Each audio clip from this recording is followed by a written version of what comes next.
Halo sahabat genuin, selamat datang di Teman Membaca.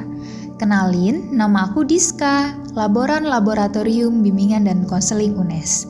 Kali ini aku akan membacakan cerita dari Dawimah Hidayati Lailiyah dengan judul Yang Tak Sama dari buku Hijrahku. Masih teringat dalam memori hidup di masa putih abu-abu yang mengubah hidupku. Tepatnya ketika aku duduk kelas 11. Teringat jelas kala itu luapan teko tua di atas tungku membangunkan diri ini yang masih ingin terlelap lebih lama. Dingin pagi terasa menusuk tubuh. Tak lama aroma tubuh yang tak asing tercium jelas menghampiri. "Sudah bangun belum?" tanyanya sembari menepuk-nepuk tubuhku. Aku melantun hanya beberapa kata. "Belum, nanti dulu." Berat rasanya untuk sekedar membuka mata. Tidak ada kata menyerah untuk sosok wanita sabar tersebut menyerukan nama Imah. Tidak dihiraukan seruan yang berkali-kali terdengar, bagai besi menindih kuat di tubuh Imah. Tiba-tiba hujan kecil menghujani wajah. "Lihat, Nduk, pukul berapa ini?" "Sekedap 5 menit lagi," ngelantun dalam tidur. Krek, krek. Suara pintu rumah belakang menandakan kepulangan bapak dari sholat subuh berjamaah di masjid. Aku terbangun dengan cepat daripada hujan di wajah semakin deras. Tak lupa aku tunaikan sholat subuh. Hari masih dapat dibilang gelap untuk pagi itu. Kugunakan membaca materi yang belum terselesaikan tadi malam. Hari itu kimia terasa membunuh raga. Semalaman pikiranku bekerja keras. Merasa muak dengan rumus-rumus yang ada, aku memutuskan menutup lembar-lembar rumus beserta kawannya seperti soal-soal. Persiapan sebelum berangkat sekolah selesai. Restu dan doa dari bapak dan ibu mengawali pagi. Motor butut pemberian bapak pun memanggil-manggil untuk segera dikendarai. Ya, memang kala itu aku masih duduk di bangku kelas 2 sekolah menengah atas, ditambah umurku belum cukup untuk mengendarai kendaraan bermotor. Surat izin mengemudi belum kukantongi. Keras kepala memang, pergi ke sekolah mengendarai motor sendiri. Bapak dan ibu melarang dari awal, tetapi apa boleh buat. Yang mereka harapkan anak perempuan bungsunya diantar sekolah setiap harinya. Namun hal itu sebenarnya menguntungkan diriku karena tidak melulu menyisihkan uang jajan untuk membeli bahan bakarnya. Kegiatan organisasi dan bimbingan belajar sepulang sekolah menjadi alasan mengapa memilih naik kendaraan sendiri ke sekolah. Kembali ke cerita, sesampainya di sekolah, ternyata masih banyak waktu untuk persiapan ujian tengah semester ganjil di hari itu. Untuk diriku yang sudah terlalu muak melihat rumus kimia, memilih menutup telinga dengan earphone, meletakkan kepala yang mulai berat di atas meja tua. Terlintas kejadian terlewati waktu tanpa perlu izin dahulu. Aku memiliki tanggungan untuk melatih dan mendampingi adik tingkat dalam lomba baris berbaris. Namun, lomba telah dilaksanakan dan kami harus menelan kekalahan. Lomba ini dinantikan setiap tahunnya, merebut piala bupati.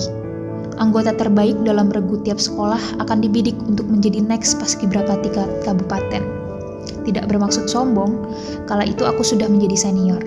Karena di tahun lalu, tepatnya tahun 2015, mewakili sekolah untuk menjadi anggota paskibraka tingkat kabupaten.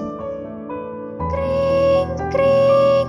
Bunyi bel masuk berteriak kencang dari luar ruang, menandakan ujian akan segera dimulai, membangunkan lamunan panjang pagi dan sontak earphone terlepas.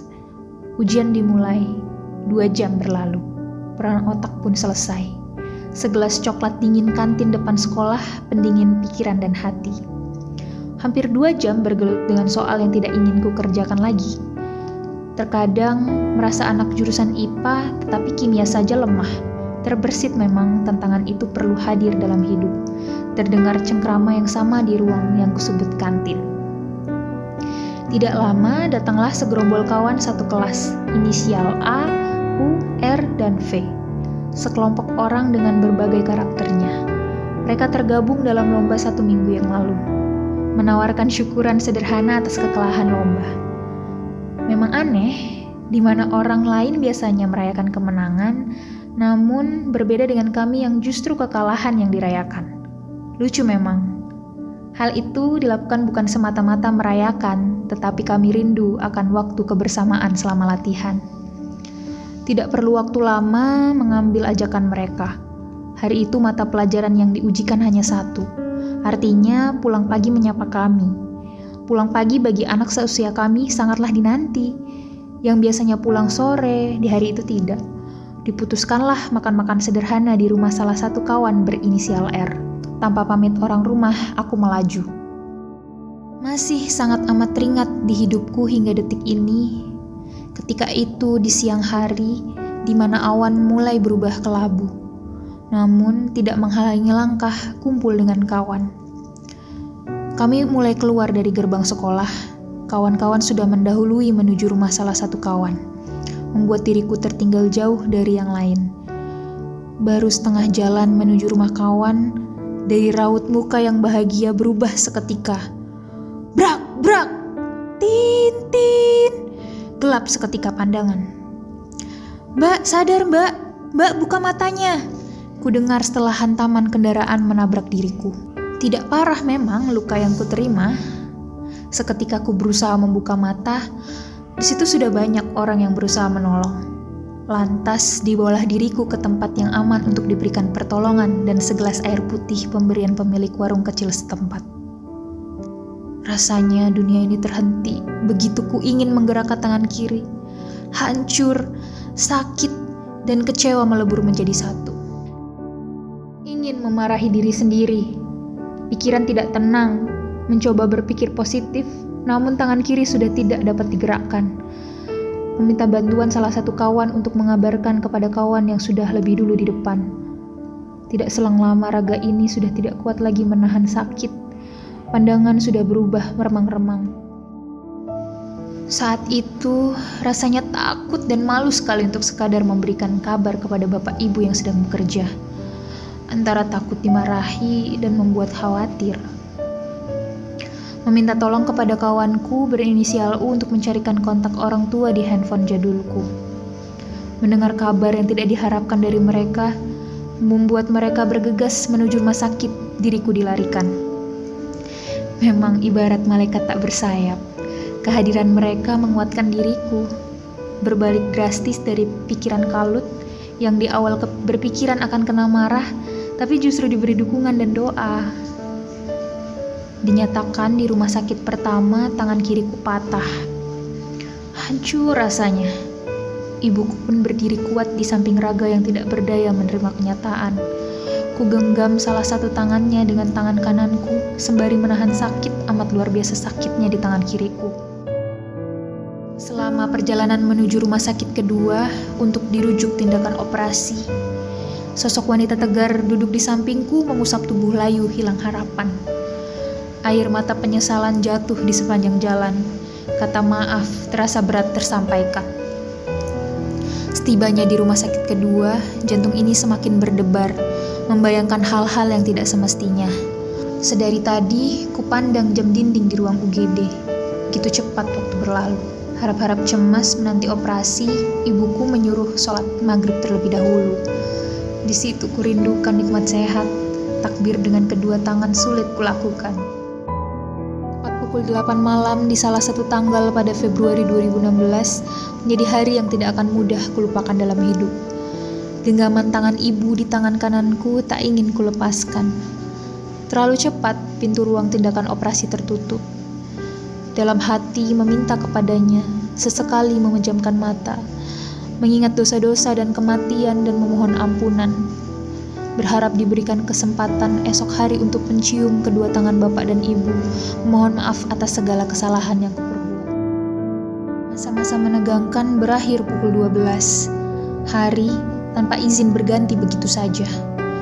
Kudengar suara riuh memanggil namaku, sembari mendorong tempat diriku tergeletak lemah setelah menjalani operasi panjang menuju ruang pemulihan. Tak lama diriku sadar.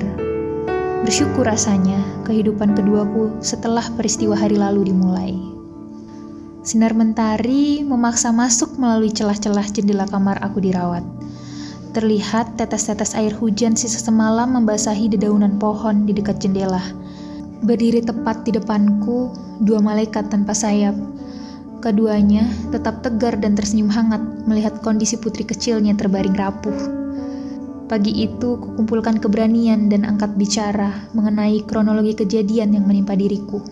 Dengan hati yang sebenarnya rapuh, kupaksakan bercengkrama dengan pria yang kupanggil Bapak. Ketika ingin mulai bercerita, Bapak justru memintaku untuk makan terlebih dahulu agar kondisiku pulih kembali setelah operasi. Lantas, tiba-tiba, memori di masa kecilku hadir. Kebiasaan disuapin Bapak dikala menunggu jam masuk sekolah di pinggir tanah lapang luas di dekat tempat kerja ibu. Memang, masa kecilku banyak dihabiskan dengan Bapak, karena ibu harus berangkat pagi untuk mengajar di sebuah sekolah menengah kejuruan di daerahku. Dan Bapak, jam kerjanya bisa diatur kapan saja, karena beliau merupakan wira swasta. Hanya sedikit yang ingin kumakan pagi itu. Selera makan menurun dan mood jelek sekali. Mengunyah makanan begitu lama walaupun itu bubur, sembari melihat ibu yang sedang merapikan baju-bajuku. Dari peristiwa yang kualami ini, sempat membuat diriku mengurung diri di rumah. Tidak ingin bertemu dengan kawan-kawan yang hari itu ingin mengajakku bermain.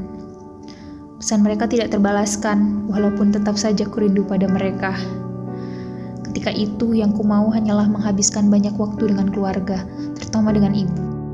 Dan lebih sakitnya lagi, ketika aku harus menerima kenyataan bahwa aku harus istirahat dari dunia baris berbaris yang telah membesarkan namaku. Buku-buku favoritku menemani hari-hari pemulihan. Orang mengenalnya Asma Nadia. Banyak karyanya yang berkisah tentang motivasi hidup, hingga tidak pikir panjang, aku membeli 3 buku sekaligus. Bosan memang tinggal di rumah selama 2 bulan, sesuatu yang mudah dilakukan sebelumnya, sulit sekali dilakukan, terutama salat.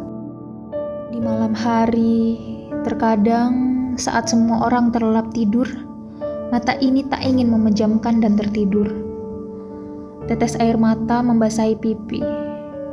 Sebegitu menyesalnya diriku.